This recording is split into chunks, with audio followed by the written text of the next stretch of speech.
हाँ जी दोस्तों, welcome back in this video. क्या हाल चाल है आपके। हम लोग कर रहे थे आपका स्टडी मटेरियल के क्वेश्चन आंसर डिस्कस, और अभी करेंगे क्वेश्चन नंबर 4 से। जो पहले 3 क्वेश्चन है वो ऑलरेडी डिस्कस हो चुके हैं। तो चलिए मेरे साथ पढ़ते हैं question number 4। Mister A is an individual carrying on a business. अच्छा sir. His stock and machinery were damaged and destroyed in a fire accident. Oh my god, इसके साथ बहुत बुरा हुआ यार। आग लग गई, आग में जो है मशीनरी जल के राख हो गई। क्या ये एक्सटिंग्विशमेंट ऑफ राइट है या नहीं है? क्या ये ट्रांसफ़र है या नहीं है? क्या सेक्शन 2 क्लॉज 47 की डेफिनेशन आपको याद है कि नहीं है? बताइए बताइए बताइए बताइए बताइए। ये देखिए यहाँ लिख रखा है एक्सटिंग्विशमेंट ऑफ राइट्स ट्रांसफ़र होते हैं। तो मैं गलत नहीं कह रहा हूँ, मैंने जो पढ़ाया है मैं उसी से जुड़ी हुई बातें आपको बता रहा हूँ, दोबारा से चीज़ें रिपीट कर रहा हूँ। अच्छा सर, बात करते हैं क्वेश्चन नंबर 4 की। उसका स्टॉक मशीनरी जो है जल के राख हो गया, डिस्ट्रॉय हो गया, ख़त्म हो गया। वैल्यू ऑफ स्टॉक थी 6,50,000। Certain portion of machinery could be salvaged. Salvage का मतलब कि बिक सकता है, कूड़े कबाड़ के भाव में बिक सकता है। दी ओपनिंग WDV जो है उस ब्लॉक की है 10,80,000। अब ये वाला कॉन्सेप्ट आपको नहीं पता होगा, कारण ये है कि हमने PGV का चैप्टर नहीं करा है। During the process of safeguarding the machinery and in the fire fighting operation mister A lost his gold chain and a diamond ring. उसकी खुद की गोल्ड चेन है, डायमंड रिंग, वो भी गायब हो गई। Which he had purchased in April 2004 for 1,20,000।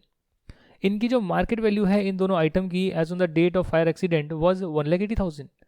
अब ये इन्फॉर्मेशन क्यों दे रखी है? क्या ये कैपिटल एसेट हैं?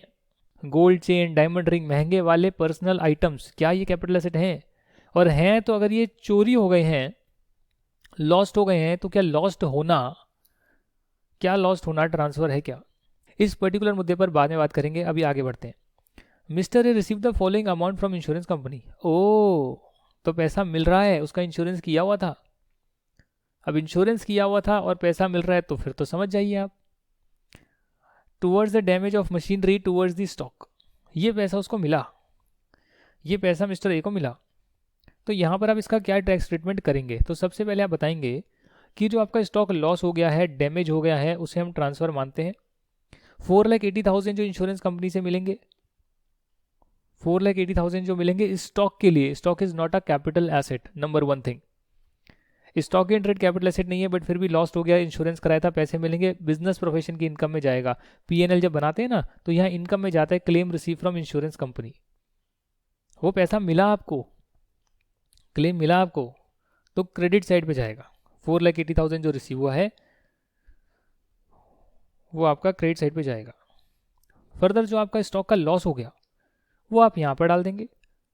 स्टॉक का लॉस कितना हुआ यहाँ दे रखा होगा। स्टॉक आपका था 6,50,000 का, तो 6,50,000 का आपका लॉस हुआ, और 4,80,000 इंश्योरेंस कंपनी से मिल गया। स्टॉक जो है वो कैपिटल एसेट नहीं होता, तो बिजनेस की इनकम में जाएगा, PNL में जाएगा, डेबिट क्रेडिट हो जाएगा।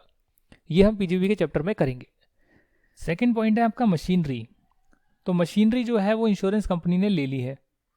इंश्योरेंस कंपनी ने आपकी मशीनरी ले ली है और बदले में आपको 4,80,000 दी है। तो ये वाला जो कॉन्सेप्ट है ये भी आप कब कर सकते हैं? जब आपने PGVP का चैप्टर किया हो, कि उसमें एसेट का ब्लॉक होता है, हर पर्टिकुलर टाइप ऑफ एसेट के ब्लॉक्स बने होते हैं। उस ब्लॉक में मशीनरी आ रही थी, मशीनरी बिक गई, तो ब्लॉक खत्म हो गया। ब्लॉक खत्म जब हो जाता है तो उस केस में जो है आपका शॉर्ट टर्म कैपिटल लॉस से शॉर्ट टर्म कैपिटल गेन निकलता है। तो 10,80,000 का आ रहा था, 4,80,000 मिल गए, तो कहीं ना कहीं जो है 6 लाख रुपए का शॉर्ट टर्म कैपिटल लॉस हो गया। ये कैसे कैलकुलेट करते हैं ये अभी आपको नहीं सिखाया गया है, ये PGVP के चैप्टर में हम लोग करेंगे। रही बात आपके गोल्ड चेन और डायमंड रिंग की, तो भैया गोल्ड चेन और डायमंड रिंग महंगे वाले आइटम है, क्या करोगे आप? 1,80,000 जो है आपको कंपनसेशन के रूप में मिले, 1,80,000 में से आप माइनस करेंगे इंडेक्स कॉस्ट ऑफ एक्विजिशन। क्यों? क्योंकि आपने पीरियड ऑफ होल्डिंग जो है आपके पास बहुत समय से था, आपने 2004 में खरीदा था, तो आप index cost of acquisition minus करेंगे 1,20,000 जो कॉस्ट है, और 1,80,000 से माइनस करके कैलकुलेट करेंगे कैपिटल गेन है या कैपिटल लॉस है। तो अगर मैं आपको ये तीनों चीज़ों की बात करूँ, तो जो स्टॉक का पार्ट था, स्टॉक गुम हो गया, वो तो कैपिटल एसेट था नहीं, PGV में करना था। फिर मशीन की बात करें तो मशीन भी एक ब्लॉक था, ब्लॉक एम्प्टी हो रहा था, डेप्रिशिएबल एसेट है, उस पर कैसे कैलकुलेट होता है डेप्रिशिएशन, कैसे कैलकुलेट होता है कैपिटल गेन, वो सब चीज़ें जो हम बाद में करेंगे। ठीक है सर, लास्ट थी आपकी गोल्ड चेन, डायमंड रिंग, जो कि आपका पर्सनल एसेट है बट महंगे वाला, इसलिए वो कैपिटल एसेट है। सेक्शन 2 क्लॉज 14 में दे रखा है कैपिटल एसेट की डेफिनेशन में। ट्रांसफर हुआ क्योंकि वो खत्म हो गया, लॉस हो गया, इंश्योरेंस कंपनसेशन मिल रहा है, तो इसलिए आपका कैपिटल गेन कैलकुलेट होगा। सही बात है। अगला क्वेश्चन देखते हैं, क्वेश्चन नंबर 5। मिस्टर सार्थक entered into an agreement with Mr. Jay Kumar to sell his residential house located in Kanpur on 16th August 2020 for 1 crore 50 lakh. Sale proceeds were to be paid in the following manner: 20% through account pay check, bank draft on the date of agreement, यानी कि कुछ पैसा agreement के time account payee check से दिया गया। 60% जब position होगी तब दिया जाएगा, और बैलेंस दिया जाएगा जब पूरा रजिस्ट्रेशन कंप्लीट हो जाएगा। तो ऐसा हो सकता है। मिस्टर जय Kumar was handed over the position of the property on 15 December 2020 and the registration process was completed on 14 January 2021. He paid the sale consideration as per the sale agreement. However, the value determined by the stamp duty authority were as follows: 16 तारीख को इतनी है, 15 तारीख को इतनी है और 14 तारीख को इतनी वैल्यू है। तो मैंने आपको बताया कि जब भी प्रॉपर्टी की ट्रांजैक्शन होती है तो आप कितनी भी अमाउंट पे सेल कर देंगे, ऐसा नहीं मानते। अगर आप स्टैम्प ड्यूटी वैल्यू जो है, जितने पर आपने सेल करी उससे 110% से भी ज़्यादा आ रही है, तो स्टैम्प ड्यूटी वैल्यू को ही हम सेल कंसिडरेशन मानते हैं। ये स्टैम्प ड्यूटी वैल्यू कब की लेनी होती है? जिस दिन रजिस्ट्रेशन कराया उस दिन की लेनी होती है। ये देखिए, रजिस्ट्रेशन प्रोसेस कंप्लीट हुआ उस दिन की लेनी होती है। बट अगर आपने एग्रीमेंट पहले कर रखा है और उस एग्रीमेंट के साथ आपने कुछ कंसिडरेशन पहले ही पे कर दिया था, अकाउंट पे चेक, अकाउंट पे demand draft, electronic clearing system से पे कर दिया था, तो उस केस में आप उस दिन की भी डेट को ले सकते हैं, एग्रीमेंट वाली डेट को भी जो स्टैम्प ड्यूटी वैल्यू से कंसीडर कर सकते हैं कंपैरिजन के लिए।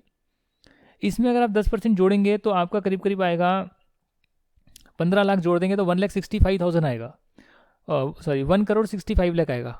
1 करोड़ 65 लाख से भी ज़्यादा स्टैम्प ड्यूटी वैल्यू, इसलिए स्टैम्प ड्यूटी वैल्यू को सेल कंसिडरेशन मानना पड़ेगा। मिस्टर सार्थक ने एक्वायर करी थी रेजिडेंशियल हाउस प्रॉपर्टी 2001 में 30 लाख रुपीज़ की।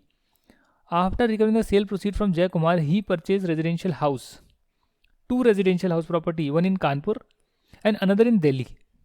Compute the income chargeable under the head capital gain of Mr. Sarthak. देखिए, सबसे पहले तो ये कि जो सार्थक ने प्रॉपर्टी बेची है उसके लिए उन्हें 1.5 करोड़ मिलेंगे, पर क्योंकि स्टैम्प ड्यूटी वैल्यू उस 1.5 करोड़ के 110% से भी ज़्यादा है, और स्टैम्प ड्यूटी वैल्यू हम ले रहे हैं on the date of agreement, क्योंकि कुछ पैसा पहले ही दे चुके हैं, एग्रीमेंट पहले ही हो चुका है, तो वो वाली डेट को जो स्टैम्प ड्यूटी वैल्यू है सेक्शन 50C के हिसाब से पूरी एक्सप्लेनेशन लिख कर आएंगे, उसे आप फुल वैल्यू कंसिडरेशन मानेंगे। तो या तो आप टेबल में ही यहाँ पर एक्सप्लेनेशन डाल सकते हैं, या वर्किंग नोट डालकर, जैसे फुल वैल्यू कंसिडरेशन आपने लिखा 1 crore 70 lakh, working note number 1, और उसमें एक्सप्लेन कर दिया सेक्शन 50C क्या कहते हैं, सारी बातें लिख दी जो हम ऑलरेडी डिस्कस कर चुके हैं। माइनस करेंगे इंडेक्स कॉस्ट ऑफ एक्विजिशन, खरीदा था 30 लाख में 2001 में वैल्यू थी 100 आज के बन गए हैं 301, तो 30 लाख बन जाएंगे 90 लाख 30,000। ऐसे आपका जो है लॉन्ग टर्म कैपिटल गेन आएगा, क्योंकि प्रॉपर्टी को आपने 24 महीने से ज़्यादा होल्ड करके रखा। अब बात करते हैं एग्जेम्पशन की, क्या एग्जेम्पशन मिल सकती है? तो यस, सेक्शन नंबर 54 बोलता है कि अगर आपने रेजिडेंशियल हाउस प्रॉपर्टी बेची है तो आप दूसरी रेजिडेंशियल हाउस प्रॉपर्टी में ले सकते हैं, and once in a lifetime आप 2 प्रॉपर्टी भी ले सकते हैं। उसके बाद तो हमेशा एक ही ले पाएंगे, but once in a lifetime option है, आप चाहे तो 2 भी ले सकते हैं। इन्होंने 2 ली, 20 लाख 35 लाख, और इन्होंने जो है with in 2 years of transfer, या विद इन 3 ईयर्स अगर वो कंस्ट्रक्ट करवा रहे हैं, 3 ईयर्स ऑफ ट्रांसफर इन्होंने ले ली है। तो यहाँ पर जो है ये माइनस कर लेंगे 55 लाख रुपीज़, और ये इनके पास आ जाएगा long term capital gain chargeable to tax. इसमें कोई दिक्कत नहीं होनी चाहिए, वेरी वेरी सिंपल। अब बात करते हैं क्वेश्चन नंबर 6 की। Missus Yuvika bought a vacant land 80 lakh rupees May 2004 में। एक वेकेंट लैंड जो है कैपिटल एसेट होता है। Registration and other expenses were 10% of the cost of land. She constructed a residential building on the said land for 100 lakh rupees during the financial year 6-7। Then she entered into an agreement for sale of above said residential house with mister Johar, not a relative, in April 2015, and the sale consideration was fixed at 700 lakhs, यानी 7 crore, 7 crore, yes, on 23rd April 2015. Miss Yuvika को 20 lakh advance मिल गया in cash by executing an agreement. Cash cash cash cash cash cash में नहीं होना चाहिए। अगर आप उस डेट की स्टैम्प ड्यूटी वैल्यू लेना चाहते हैं तो कैश में नहीं होना चाहिए। However, due to failure on part of Mr. Johar, the said negotiation could not be materialized and hence the said amount of advance was forfeited by Mrs. Yuvika. Forfeit कर लिया 1/4/2014 के बाद फोरफिट कर लिया। इनकी उस टाइम में ये इनकम फ्रॉम अदर सोर्सेज मान ली जाएगी। Miss Yuvika again entered into an agreement on 1 August 2020 for sale of this house at 810 lakhs और 80 लाख उन्हें जो है एडवांस मिल गया। देखो 10% मिल जाता है RTGS से। स्टैम्प ड्यूटी वैल्यू थी 890 lakhs। Sale deed was executed registered on 14 January 2021 for the agreed consideration. However, stamp valuation was revised to 900 lakhs. Okay. And Yuvika paid 1% as brokerage on sale consideration received. Subsequent to sale, Miss Yuvika has made the following investment. 2 residential property ली दिल्ली में 130 लाख और 50 lakh rupees की। एक ली residential property UK में। उन्होंने NHI के bond भी लिए सेक्शन 54 EC के हिसाब से। कुछ लिए इन्होंने पहले, कुछ लिए बाद में। और यहाँ पर दे रखा है कॉस्ट इन्फ्लेशन इंडेक्स। तो ये एक बहुत बड़ा क्वेश्चन है जो पेपर में आता है 8 नंबर का।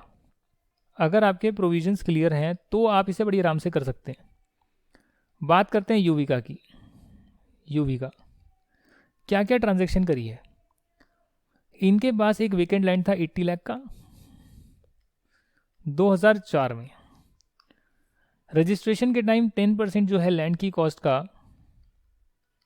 आएगा 8 लाख। ये इन्होंने पैसा पे करा तो कॉस्ट में आ जाएगा। 88 लाख की कॉस्ट पड़ी फिर इन्हें। उसके बाद रेजिडेंशियल बिल्डिंग कंस्ट्रक्ट करी 100 लाख रुपीज़ की। 100 लाख हो गया आपका कॉस्ट ऑफ इम्प्रूवमेंट एक तरह से। और ये इन्होंने करा 2006-07 में। लैंड था आपका कॉस्ट ऑफ एक्विजिशन, उसके बाद कंस्ट्रक्ट करा तो हो गया कॉस्ट ऑफ इम्प्रूवमेंट। उसकी पूरी की वैल्यू बढ़ गई प्रॉपर्टी की। फिर कुछ 2015 में इन्हें पैसा मिला, वो फोरफिट कर लिया तो वो 2015 की इनकम होगी, उसका करंट ईयर से कोई लेना देना नहीं है। 1/4/2014 से पहले किया होता तो उस केस में जो है कॉस्ट ऑफ एक्विजिशन से माइनस करते एडवांस मनी फोरफिटेड, जो मैंने कॉन्सेप्ट कराया था वो यहाँ पर करने की आवश्यकता भी नहीं है।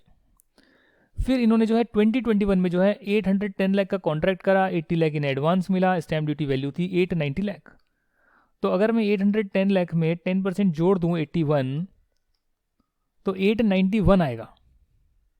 891 आएगा तो 891 तक तो हमें कोई दिक्कत नहीं है। अगर 891 से भी ज़्यादा की स्टैम्प ड्यूटी वैल्यू है तो हमें स्टैम्प ड्यूटी वैल्यू को कंसीडर करना पड़ेगा। बट यहाँ पर क्योंकि स्टैम्प ड्यूटी वैल्यू आपकी सेल कंसीडरेशन के 110% से ज़्यादा नहीं है तो आपकी जो ओरिजिनल सेल कंसीडरेशन है उसी को आप सेल कंसीडरेशन मान सकते हैं। 810 लैक्स मान सकते हैं, माइनस आपने कुछ ब्रोकरेज पे करी 1%, तो 1% की ब्रोकरेज आएगी आपकी 8.1 lakh. Expenses incurred Holi exclusively और ट्रांसफर, तो आगे नेट सेल कंसिडरेशन आ जाएगी। उसके बाद आप माइनस करेंगे कॉस्ट ऑफ एक्विजिशन। आपकी कॉस्ट ऑफ एक्विजिशन कितनी थी वो यहाँ पर आ रही है, कॉस्ट ऑफ इंप्रूवमेंट आ रही है। इसका इंडेक्सेशन करना पड़ेगा। इंडेक्सेशन का जो है यहाँ पर दे रखें ईयर, तो इसको जरा कैलकुलेट कर देख लेते हैं। 810 lakh minus brokerage 1%, expenses incurred Holi and exclusively on transfer, ये आ गया नेट सेल कंसिडरेशन। माइनस करेंगे कॉस्ट ऑफ एक्विजिशन।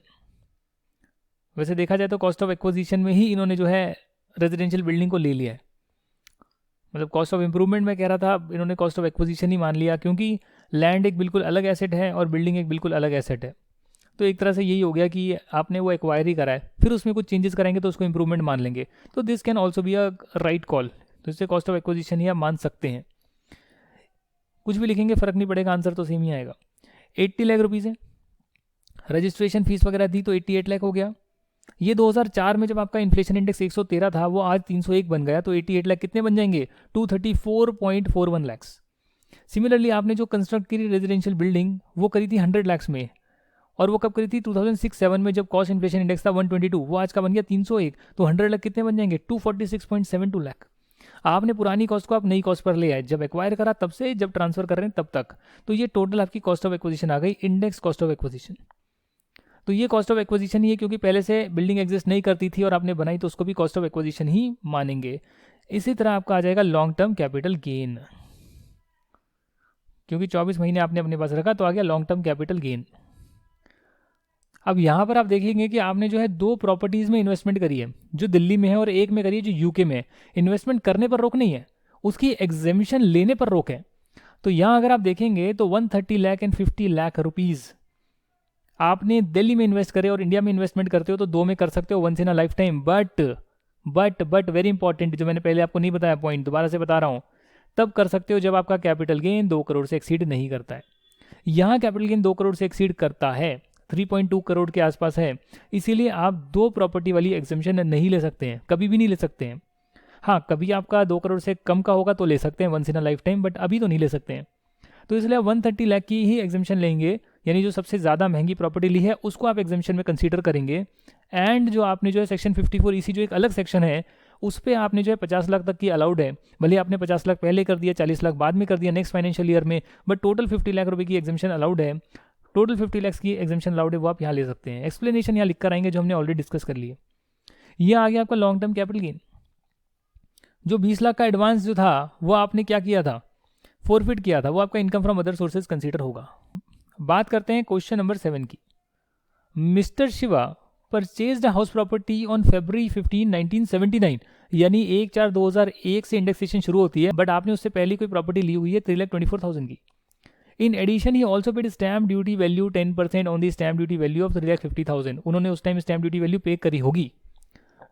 2007 में मिस्टर शिवा जो है एक एग्रीमेंट में एंटर करते हैं with mister Mohan for sale of such property for 14,35,000 and received an amount of 1,11,000 as advance. However, the sale consideration did not materialize and Mr. Shiva forfeited the advance. कब किया इन्होंने ये? 2007 में किया। 2007 यानी 1/4/2014 से पहले अगर आपने एडवांस रिसीव करा, कॉन्ट्रैक्ट करा, एग्रीमेंट करा और उसे फोरफिट कर लिया क्योंकि सामने वाला जो है उस पर आगे नहीं गया, उस एग्रीमेंट को उसने खारिज कर दिया, तो आपके पास पैसे आ गए, वो आप लौटाने वाले तो है नहीं। तो यहाँ कहीं ना कहीं जो है आपके पास जो है 1,11,000 के पैसे आ गए।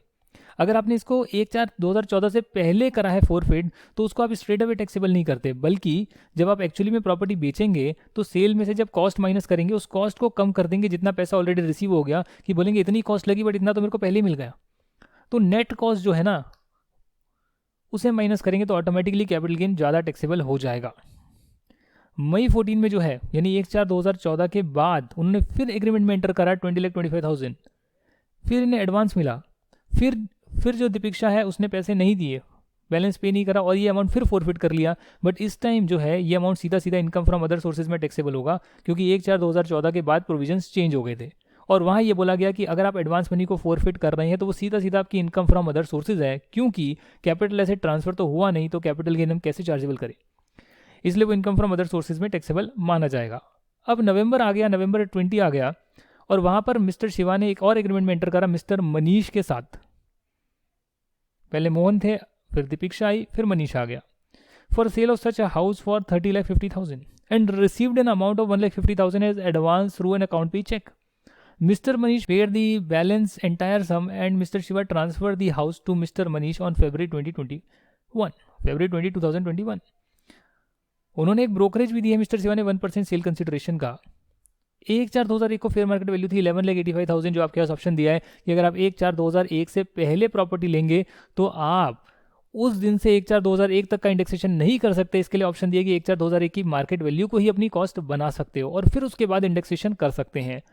तो यहाँ आपने फेयर मार्केट वैल्यू ली है 11,85,000, बट एक और इस बार प्रोविजन डाला गया है जो कि अमेंडमेंट आई है और कहते हैं कि अगर आप फेयर मार्केट वैल्यू कंसीडर कर रहे हैं लैंड या बिल्डिंग की तो वो स्टैम्प ड्यूटी वैल्यू से ज़्यादा नहीं हो सकती है, वो स्टैम्प ड्यूटी वैल्यू से ज़्यादा नहीं हो सकती है। इस बार अमेंडमेंट आई है, पहले ऐसी कोई रिस्ट्रिक्शन नहीं थी, वरना तो वो कितनी भी फेयर मार्केट वैल्यू लेगा गलत ले लेगा और बोलेगा मेरी इतनी ज़्यादा कॉस्ट आ गई और उसमें अपना कैपिटल लॉस बुक करेगा। तो इसलिए इससे ज़्यादा तो आप नहीं ले सकते फेयर मार्केट वैल्यू को। ओरिजिनल जो कॉस्ट आपकी लगी थी वो तो बहुत ही कम लगी थी। Further the valuation as per stamp duty authority जो है 15 नवंबर को जो स्टैम्प ड्यूटी वैल्यू है वो 35 लाख, आप बेच रहे हैं 30 लाख में। अगर आप 30 लाख में 110% जोड़ेंगे तो उससे ज़्यादा ही आपकी जो है स्टैम्प ड्यूटी वैल्यू है, तो यही आपका सेल कंसिडरेशन माना जाएगा। सेल कंसिडरेशन माना जाएगा, कितना माना जाएगा? 35 लाख रुपीज़ जो है, 35 लाख रुपीज़ आपका सेल कंसिडरेशन माना जाएगा, जिसका 1% ब्रोकरेज है जिसको आप माइनस करेंगे हैं। ब्रोकरेज इसका 1% माइनस करेंगे सर?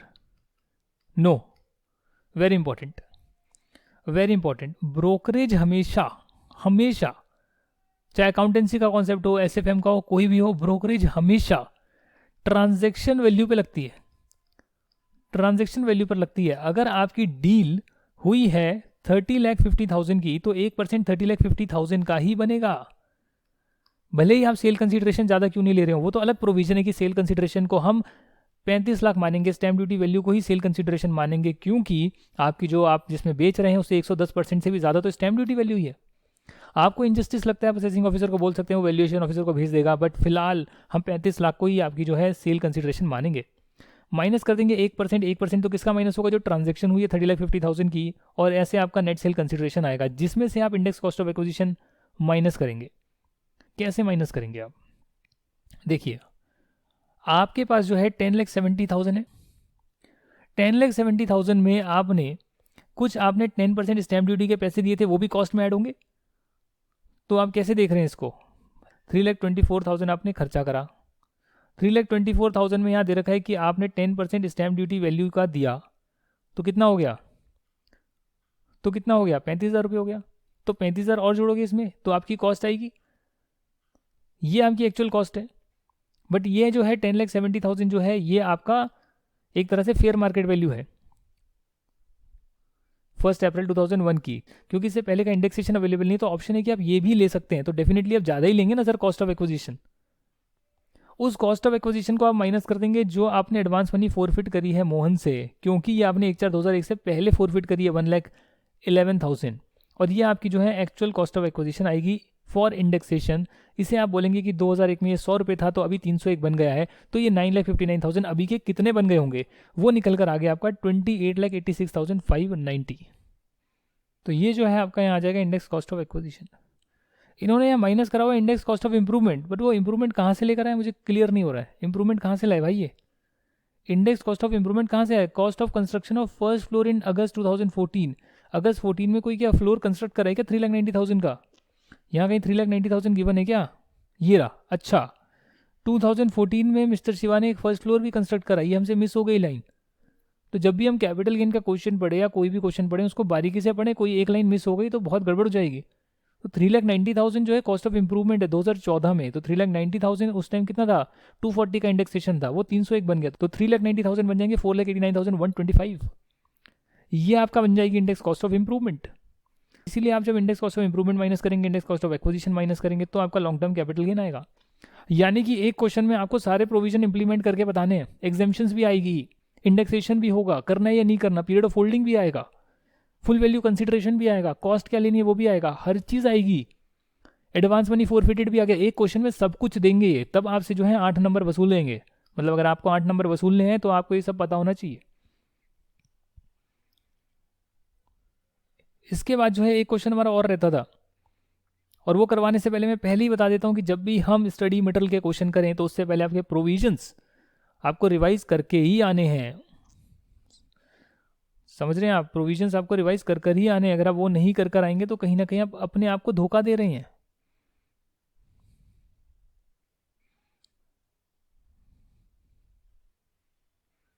आई थिंक ये वाला क्वेश्चन रहता है हमारा, क्वेश्चन नंबर इलस्ट्रेशन नंबर 14।